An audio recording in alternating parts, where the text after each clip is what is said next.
Olá, seja muito bem-vindo! Você está na Visquebox e eu sou o professor Carlos Mainardes. E nessa aula, observe a nossa tela, nós vamos falar propriamente de uma forma de transferência de calor. Aqui na minha tela eu tenho uma das formas que é a radiação através de ondas eletromagnéticas, a convecção no interior ali da nossa casinha que ocorre através da transferência de energia pela movimentação da massa do fluido e a energia que atravessa as paredes por condução. O papo da nossa aula de hoje é condução de calor. Então, vamos a ela!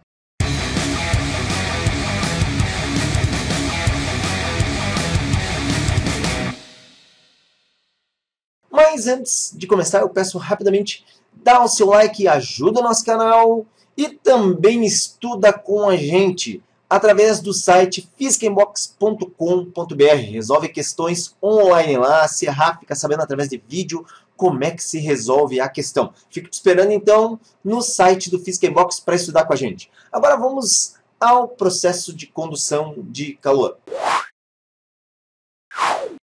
O processo de condução de calor corresponde à chamada lei de Fourier, que nós vamos discutindo aqui, e daqui a pouco a gente compõe, fala direitinho como é que funciona a lei de Fourier.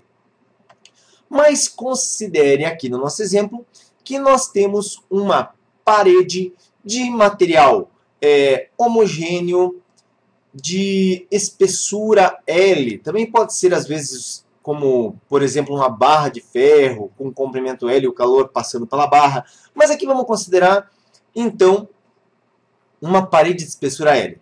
Entre os lados dessa parede, nós temos as temperaturas T1 e T2, sendo que T1 é maior do que T2, e essas temperaturas se mantêm constantes. Ou seja, o sistema, ele, com a passagem de calor, que a gente já sabe que é do corpo de maior temperatura para o de menor temperatura, portanto, no sentido de T1 para T2, haverá a passagem de calor, mas, no entanto, nessa discussão a respeito da condução de calor, nós teremos um fluxo de calor intermitente, ou seja, ele fica passando a todo instante e a temperatura em ambos os lados se mantém exatamente a mesma. O sistema não tende aqui, como nos probleminhas de troca de calor, ao equilíbrio térmico. Então, observe que nós temos aqui o calor passando através da parede, que tem uma espessura L. Observe também agora em amarelo a representação de que essa parede tem uma área A. Então, certamente o calor que atravessa a parede, ele está associado à espessura da parede e também a essa área. Agora, vamos observar como que as grandezas estão relacionadas ao fluxo de calor, a passagem do calor no decorrer do tempo. Então, a primeira ideia que eu quero mostrar para você é que a quantidade de calor ela é proporcional, aqui eu coloquei esse símbolozinho aqui de proporcional, que parece um alfa, a 1 sobre o comprimento, ou seja, a quantidade de calor que atravessa a parede é inversamente proporcional ao comprimento ou espessura. Aqui basta a gente, para compreender essa ideia, pensar no seguinte. Quando nós temos uma parede de material maciço e essa parede é mais fina, passa mais calor ou menos calor? Nos parece que quanto mais espessa é a parede, menos calor consegue atravessar a parede. Isso é o normal, por exemplo, em regiões frias. Paredes com pequena espessura passa mais calor do ambiente interno para o ambiente externo e aí a coisa complica. A pessoa que está lá dentro do ambiente interno passa frio. Então, aqui é inversamente proporcional. Quanto é menor a espessura, mais calor passa. Agora, a nossa análise fica em relação à variação de temperatura. Então, observe, nós colocamos aqui as três paredes de mesma espessura, mas quanto maior a diferença de temperatura, né? Eu falei variação, mas o termo correto é diferença. quanto maior a diferença de temperatura entre as paredes, também maior, nesse caso, é o fluxo de calor, ou aqui como está representada, a quantidade de calor que consegue atravessar a parede. Então, em relação à diferença de temperatura, quanto maior a diferença de temperatura, maior a quantidade de calor que vai passar pela parede. Também, em relação à área, observe que nós temos aqui 3 áreas diferentes e eu representei a quantidade de calor que vai passar pela respectiva área, que é a seção transversal da parede, por essas setinhas. E aqui fica fácil de ver o número de setinhas, no primeiro caso, quando a área é maior, no segundo e no terceiro. Portanto, a quantidade de calor que atravessa uma superfície é tanto maior quanto maior essa superfície. E também nós temos a condução de calor em relação à questão do tempo. Então, quanto mais tempo, mais calor atravessa a superfície. Então, observe no primeiro caso o número de setinhas passando, com menos tempo são menos setinhas e com menos tempo ainda, menos setinhas. Então, as setinhas representam a quantidade de calor que está passando ao longo do tempo, ou seja, o calor é diretamente proporcional ao tempo. Desse modo, analisando o que nós temos, observe que nós podemos escrever que o calor que atravessa uma superfície é proporcional, então, à área da superfície, ao intervalo de tempo, à variação de temperatura e inversamente proporcional ao comprimento ou espessura. Mas tem 2 detalhes aqui que a gente precisa observar. Primeiro, o sinal é negativo. O primeiro sinal, que é negativo, observe ali que nós temos o fluxo de calor de T1 para T2, e quando a gente pega a diferença de temperatura como temperatura final menos inicial, nós vamos perceber que o fluxo de calor tem sentido oposto a essa ideia de escrever temperatura final menos temperatura inicial.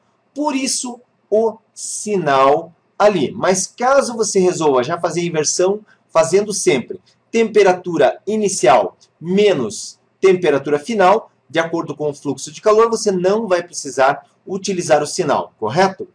E também observe que nós vimos que o calor ele tem relação com a área, com o tempo, com a diferença de temperatura, com a espessura, o comprimento, mas por enquanto aquilo ali tudo é uma proporção. Então, o que falta para que a gente transforme isso numa equação? O que está faltando é justamente uma coisa muito importante, que é o material. O material que compõe, então, a parede, a superfície. Desse modo, observe que nós temos, então, aqui um exemplo. Veja bem, eu coloquei ali algumas latinhas e também uma garrafa. E imagine a seguinte situação, que a temperatura seja exatamente a mesma das latinhas e da garrafa. E você pega ao mesmo tempo uma latinha e uma garrafa. O que você vai perceber? Provavelmente você vai achar que a latinha está numa temperatura mais baixa do que a garrafa. O que não é verdade. O que está acontecendo de fato é que o nosso tato, a nossa mão, ela não consegue perceber em função do fluxo de calor que passa através da nossa mão, que a temperatura é exatamente a mesma. Então, tem uma interpretação totalmente errada de que a temperatura é diferente, que a latinha está numa temperatura menor. Mas isso acontece porque a lata possui um K, chamado de coeficiente de condutividade térmica, maior que o do vidro.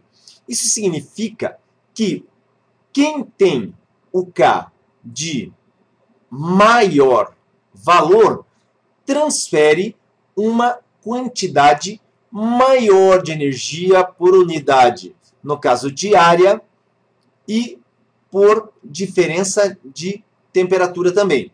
Então, o que acontece? Na verdade, a sensação da latinha estar com uma temperatura menor do que a garrafa é porque a latinha é mais eficiente para roubar calor da nossa mão e a gente tem assim essa impressão errada, certo? Mas então, considerando aí que quanto maior o K, maior a quantidade de calor que atravessa a superfície, observe que agora nós temos a nossa igualdade.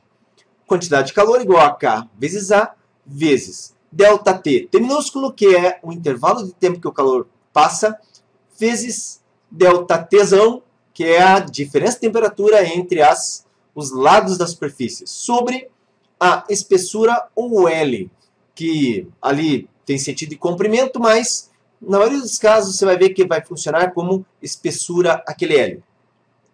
Agora observe uma coisa importante. O K, qual seria a unidade do coeficiente de condutividade térmica? Então, observe que quantidade de calor é dada em joules, a área em metro quadrado, o tempo em segundos, a temperatura em Kelvin e o L, que é a espessura em metros, isso no sistema internacional. Quando isolamos o K, a unidade do coeficiente de condutividade térmica é o joule por segundo vezes metro vezes Kelvin, como está colocado aí na tela. E, finalmente, vamos falar a respeito do fluxo de calor. Observe que quando a gente passa um intervalo de tempo dividindo a quantidade de calor, nós temos a grandeza fluxo de calor. O fluxo de calor, então, é igual a K vezes A vezes ΔT sobre L. Essa, então, é a equação do fluxo de calor, que corresponde à lei de Fourier, que diz que o fluxo de calor através de uma superfície é diretamente proporcional ao coeficiente de condutibilidade da superfície, a área da superfície e a variação de temperatura. E inversamente proporcional à espessura dessa superfície, certo? Sendo que o fluxo tem como unidade no sistema internacional o joule por segundo, no caso conhecido como watt. E antes de fazer um exercício, eu gostaria de te mostrar aqui uma tabela dos melhores condutores de calor, onde o melhor material para conduzir calor é a prata, depois o cobre, depois o alumínio. Aí nós temos a classe dos isolantes. Pelos números você vê a diferença como é enorme, como o vidro, tijolo, fibra de vidro, ar, que seriam os materiais isolantes, para se ter ideia. E aqui uma coisa bem bacana, que quando a gente olha em relação a uma tabela de condução de eletricidade, o que nós percebemos? Que na parte dos metais, os melhores condutores de calor também são os melhores condutores de eletricidade. E geralmente os isolantes de calor são também os isolantes de eletricidade. Isso é uma coisa importante para a gente considerar, certo? Agora vamos lá, vamos resolver um exercício. Mackenzie, uma parede de tijolos e uma janela de vidro de espessura 180 mm e 2,5 mm, respectivamente, têm suas faces sujeitas à mesma diferença de temperatura, sendo as condutibilidades térmicas do tijolo e do vidro igual a 0,12 e 1 unidades do sistema internacional, respectivamente. Então, a razão entre o fluxo de calor conduzido por unidade de superfície pelo vidro e pelo tijolo é... Então, como vimos, o fluxo de calor ele corresponde a constante condutibilidade vezes a área, vezes a diferença de temperatura entre as faces, dividido pela espessura. Agora observe aqui que nós temos duas informações importantes. Que nós temos a mesma diferença de temperatura e queremos também avaliar o fluxo, a razão do fluxo, mas por unidade de superfície. Desse modo, podemos considerar que a unidade de superfície para ambos é exatamente a mesma. Então, nós podemos fazer o seguinte, podemos escrever que a razão do fluxo que atravessa o vidro pela razão do fluxo que atravessa o tijolo é igual. Agora, K para o vidro. O K para o vidro vale 1 vezes a área, vezes a variação de temperatura, sobre a espessura. E aqui nós vemos que o tijolo 180 milímetros e, no caso, o vidro 2,5 milímetros. Nesse caso, nós temos 0,0025, porque nós transformamos de milímetros para metros. E o fluxo através da parede de tijolo é 0,12 vezes a área, que é a unidade de área, vezes variação, ou melhor, variação não, diferença de temperatura, e a espessura, no caso, é 180, ou seja, 0,18. Observe que aqui nós podemos, então, simplificar A com ΔT e A com ΔT.